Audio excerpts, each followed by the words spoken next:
चलिए एक बार LIC housing finance को वापस लेकर आते हैं, क्योंकि नॉर्मली एक 10% की टेम्प्रेरी फ्रीज के बाद ओपन होने के बाद एक स्टॉक 15% की तरफ जाता है, लेकिन ये अब थोड़ा सा फाइट बैक दिखा रहा है। थोड़ा सा जो राहुल से भी बात हो रही थी, राहुल ने भी एक इंटरेस्टिंग चीज़ बोली थी कि इस लेवल पे वैल्यूएशन सपोर्ट है स्टॉक में। तो क्या ये एक लॉन्ग टर्म इन्वेस्टर्स ने कुछ वैल्यू बाइंग स्टार्ट किए यहाँ पर 10% नीचे गिरने के बाद? ये देखना होगा। हालांकि स्टॉक वीक है काफ़ी। मैं ये सिंपली ये नहीं कह रहा हूँ कि बस इसकी डाउनसाइड कैप हो गई, लेकिन थोड़ी बाइंग आई है लोअर लेवल पर। ये आपको मानना पड़ेगा कि थोड़ा सा लोअर लेवल से बाइंग आई है। एक बार टाइटन का चार्ट लेकर आइए जरा इंट्राडे। टाइटन में लास्ट 2-3 दिन से वीकनेस आ रही है, काफ़ी इंटरेस्टिंग है ये। इनफैक्ट टाइटन देखिए इंट्राडे एकदम लो पॉइंट पर, और करीब करीब 2704 टाइटन में। तो ये टाइटन पे कॉल भी रही, सेल कॉल। 2750 का स्टॉप लॉस रखना और 2630 का व्यू है यहाँ पर। अच्छा रिस्क रिवॉर्ड है, 30 रुपये का रिस्क और करीब करीब 80 रुपये का रिवॉर्ड। तो एक यहाँ पर एक अच्छा मूव है। अब एक काम करते हैं, बिग मार्केट वॉइस कैटेगरी को स्टार्ट करते हैं, और हमारे साथ हैं सिट्रस एडवाइजर्स के founder Sanjay Sinha. Sanjay ji, good morning, thank you so much, time निकाला आपने। थैंक यू एक अनुज। एक डोमेस्टिक पूरी की पूरी रिटेल ड्रिवन मार्केट, रिटेल और HNI ड्रिवन मार्केट, और अब तो FIs भी पार्टिसिपेट कर रहे हैं। लेकिन आप कैसे देख रहे हैं अब इस मार्केट को? हमारी मार्केट ने पूरी की पूरी ग्लोबल मार्केट को जबरदस्त तरीके से आउट परफॉर्म किया है। तो अगर आप हिस्ट्री को देखेंगे अनुज, तो आप पाएंगे कि जब भी किसी बुल रन की तैयारी होती है तो वो बेरिश सेंटिमेंट के बैकग्राउंड पे होती है। मतलब अगर हम हर्षद मेहता के समय पे चले जाएं तो खैर वो बात दूसरी थी। लेकिन आप अगर नियर टर्म हिस्ट्री में भी देखेंगे तो 2004 में जिस तरह की पॉलिटिकल स्ट्रक्चर बनी थी, वो माहौल बहुत बेरिश था और हमारी एक बहुत लंबी बुल रैली वहां से शुरू हुई। हाल के दिनों में कोविड का जब प्रकोप हुआ तो बुल रन वहां से शुरू हुआ। आप अगर अभी देखें तो जो माहौल बना हुआ है वो बेरिशी है, क्योंकि फेड की हाइक के कारण फॉरेन पोर्टफोलियो फ्लोज बहुत लंबे समय तक भारत की तरफ पॉजिटिव रहेंगे कि नहीं, उसको लेके असमंजस है। तो मेरे ख्याल से चूंकि माहौल में एक्सपेक्टेशंस कम है, इसी के लिए रैली की संभावना ज्यादा है।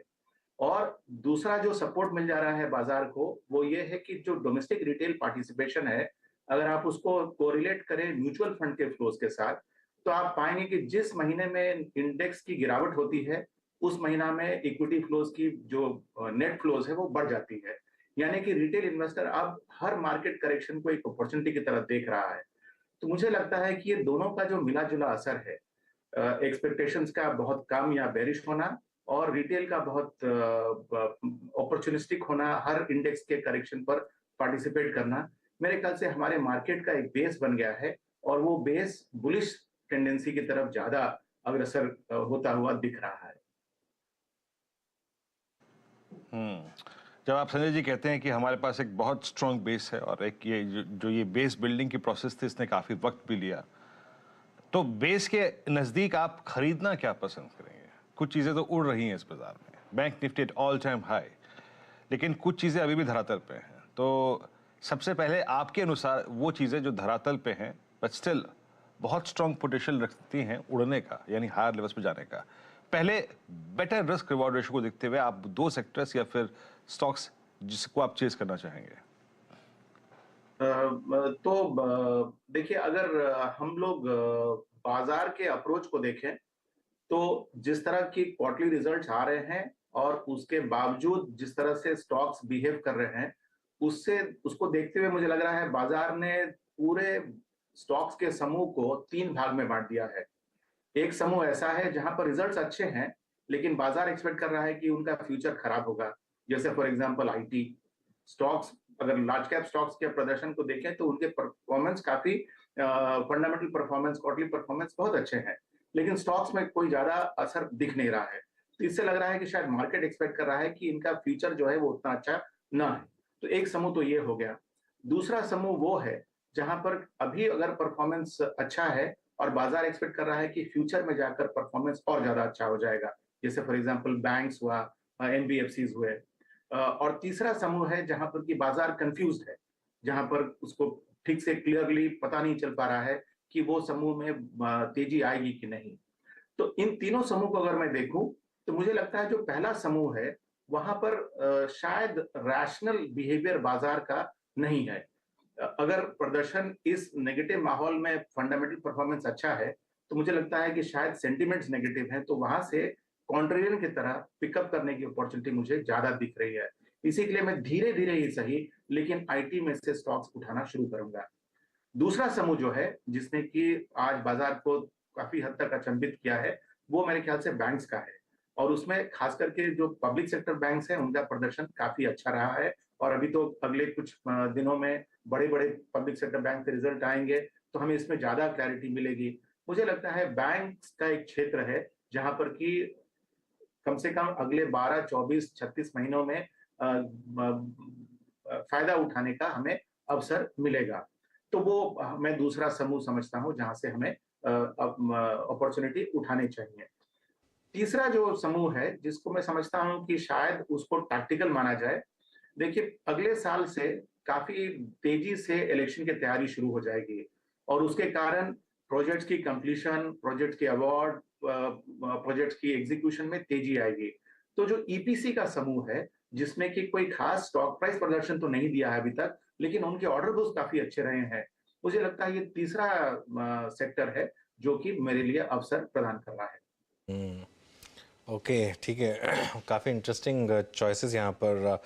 एक फार्मा में अच्छा मूव बनता जा रहा है इस समय। फार्मा में कोई प्रेफर्ड पिक्स होंगी आपकी यहाँ पर इस समय, डोमेस्टिक या एक्सपोर्ट ओरिएंटेड? अनुज, फार्मा में थोड़ा सा मैं कॉशियस हूँ।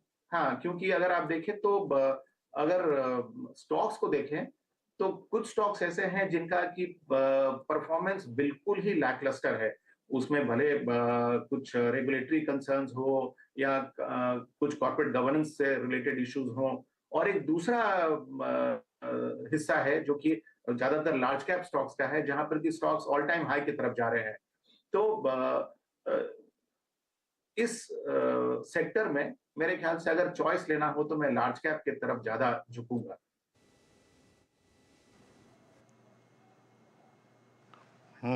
अच्छा संजय जी, अभी कुछ देर पहले ही हम LIC हाउसिंग फाइनेंस के नंबर्स के बारे में बात कर रहे थे। हालांकि अगर आप देखेंगे, ये नंबर्स कमजोर थे, ये कंपनी स्पेसिफिक इश्यूज है, बट पिछले 2-3 साल में हमने रियल स्टेट पे पैसा बनाया, और हाउसिंग फाइनेंस कंपनियों में पैसा बना, होम इम्प्रूवमेंट में just putting instance of Polycab, काफ़ी अच्छा पैसा बना, stock all time high trajectory में है। स्पेशली NBFCs में, HFCs में आपका आउटलुक क्या है इस वक्त?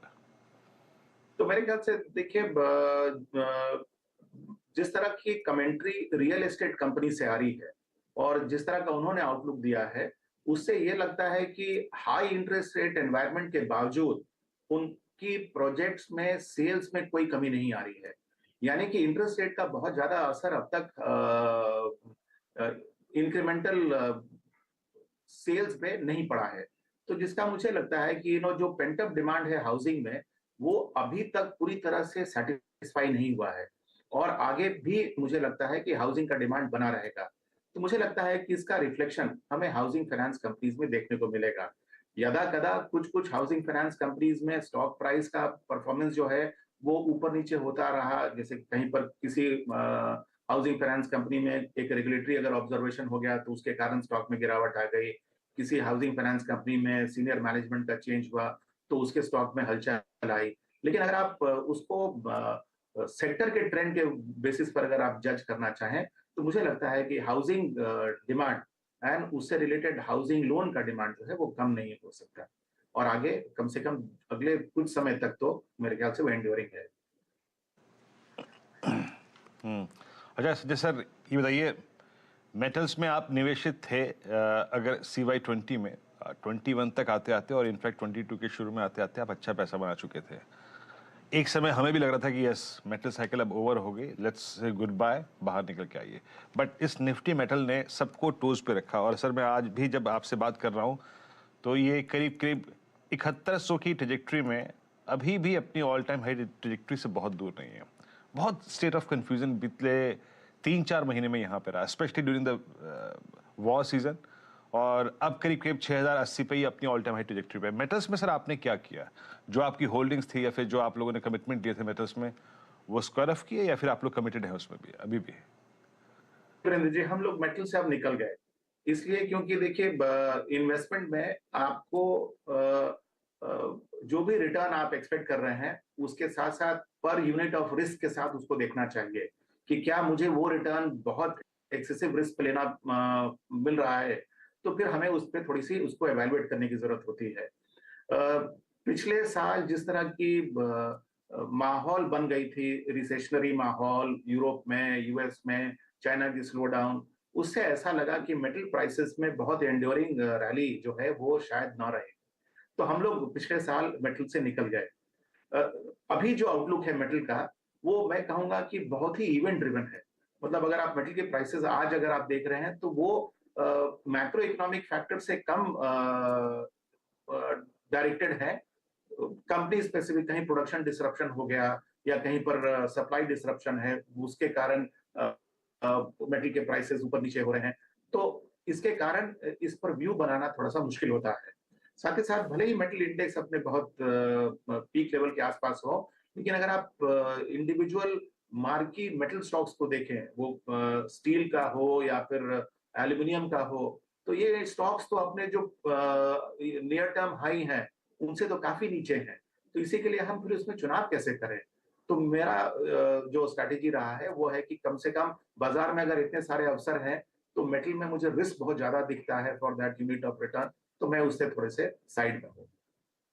मेटल्स में थोड़ा सा एक रिस्क इस समय है। स्पेशलिटी केमिकल्स पर क्या व्यू है संजय, क्योंकि काफ़ी एक बड़ी रैली देखी है हमने और स्ट्रक्चर्ड रैली देखी है इसमें, यहाँ पर क्या व्यू है आपका? देखिए, इंडिया के लिए ये एक इमर्जिंग थीम है और ये इमर्जिंग थीम इज के दो पैर हैं। एक तो डोमेस्टिक जिस तरह का डिमांड बढ़ रहा है वो तो है ही, साथ ही साथ ये चाइना +1 और यूरोप +1 का जो अपॉर्चुनिटी है उसने भी एक बहुत बड़ा दायरा खोल दिया है स्पेशलिटी केमिकल कंपनीज के लिए। और सबसे अच्छी बात जो है वो है कि हमारी डोमेस्टिक स्पेशलिटी केमिकल कंपनीज ने इस अवसर का फायदा उठाया। खास करके जो फ्लोरीन केमिकल से जो रिलेटेड कंपनीज हैं उन्होंने तो इसका बहुत ही अच्छा फायदा उठाया है। मुझे लगता है कि अगर आप इन कंपनीज को देखें तो इनकी नियर टर्म अगर आप वैल्यूएशन को जज करेंगे तो हो सकता है कि आप बहुत अच्छा असेसमेंट न कर पाए। तो ये बहुत जरूरी है कि आप ये देख लें कि उनका कैपेसिटी एक्सपेंशन का प्रोजेक्ट कैसा चल रहा है और इंक्रीमेंटल कैपेसिटी कब तक चला आएगा। तो मेरे ख्याल से स्पेशलिटी केमिकल में जो अपॉर्चुनिटी है वो ज्यादा बड़ा अपॉर्चुनिटी मेरे ख्याल से volume growth and ability to capture the markets and being able to stay in those market, ये दोनों कारणों से ज्यादा रहेगा। तो मेरे ख्याल से ये एक अच्छी थीम है जिसको कि पकड़ के रखना चाहिए। संजय जी, बहुत बहुत शुक्रिया, आप इस कार्यक्रम में शामिल हुए और सभी पहलुओं पे, सेक्टर्स पे, बाजार पे अपनी राय रखी। बहुत बहुत शुक्रिया सर इस कार्यक्रम में शामिल होने के लिए। इन इस पे लौट के आते हैं डीलों की ट्रैजेक्टरी में।